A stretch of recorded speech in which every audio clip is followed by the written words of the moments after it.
بسم الله الحمد لله والصلاة والسلام على رسول الله وعلى آله ومن والاه وبعد. السلام عليكم ورحمة الله وبركاته.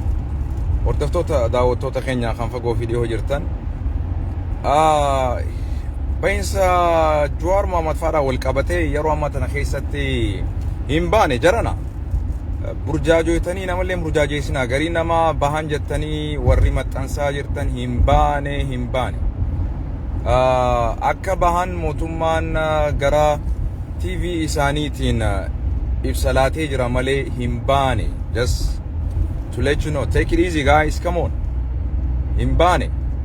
So bahan jettanii warri maxxansaa jirtan ummatan burjaajeessina. Yeroo gabbahan gara OMN'n gara gartee officially namoota qaama achirraa qabnutu jira. Battalaan yeroo ammaa tana keessatti warrootan information dabarsaa jiru jira hin baane. Please ijoollee Baqqalaa Garbaatillee Facebook isaaniitti hordofaa ilaala. Saamu'eelis ilaala peejii isaa. Hin baane. Kanaafuu hin jarjarina. Obsa bakka jirtanitti rabbii kadhadhaa. Rabbii nagaan nuuf haa baasu.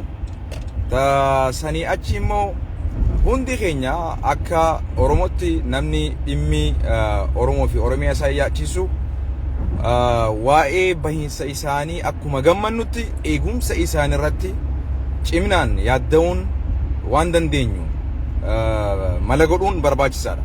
Kanaafuu gammachuu keessa seennee akka if dagannee hin machoine hin baane dila ammaa akka bahan immoo officially mootummaan labsee jira TV isaati irratti. Garuu haga ammatti hin baane. Hin jarjarina. Oduu dharaatis hin naanneessina. Kijiba oofuunis haraam. Kanaafuu hin baane dila amma yeroo bahanitti battalaan yeroo masanitti isin beeksisna. Salaamu alaikum, nagaan jiraadha.